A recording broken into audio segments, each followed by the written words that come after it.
Hey, I'll see you in Friday. Hey, I'll see you in home.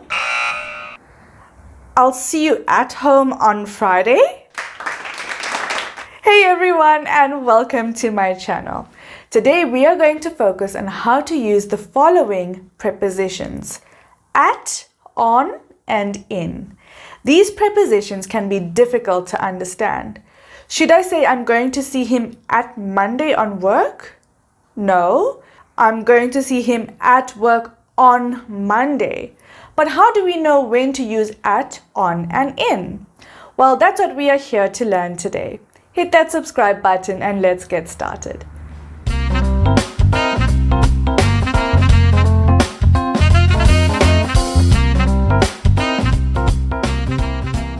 Let's begin by looking at, on, and in as prepositions of place. To summarize this, we can say we use at for a point, in for an enclosed space, and on for a surface. There are, however, some standard expressions that don't change, and you can simply learn these. The phrases for at are at home, at work, at school, at university or at college, at the top, at the bottom, or at the side. These specific points always use the preposition at. The phrases for in are in an elevator, in the sky, in the newspaper, in ABC Street. These enclosed spaces always use the preposition in. And the phrases for on are on a bicycle or on a motorbike, on the radio or on TV, on the internet, on the left or on the right. These examples always use the preposition on. I'll meet you at the station. Someone's waiting for you in the garden. Leave the cup on the table. And that's it.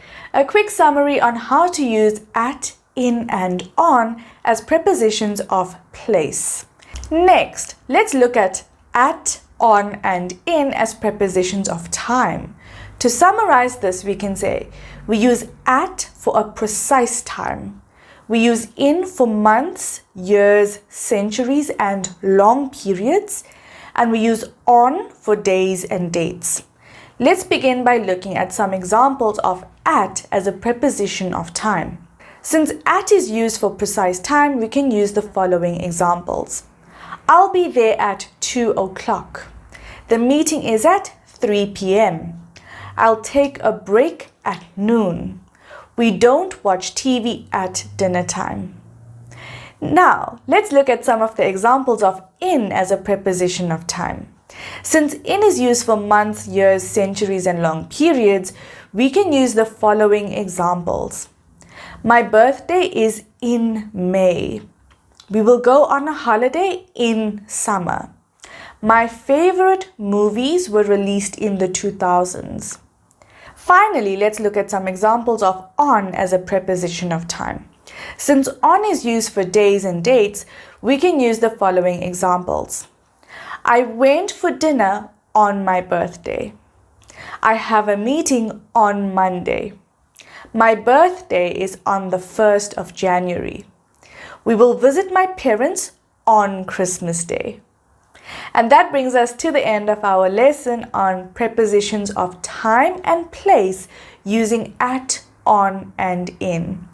In this lesson, we looked at how to use at, in, and on as prepositions of time and place and many different examples of how to use these prepositions. If you enjoyed this lesson, then please don't forget to subscribe to my YouTube channel and to follow me on Facebook and Instagram to learn English every day. Thank you for your time, and this is Ashley with Level Up English signing out. I'll see you next time. Goodbye.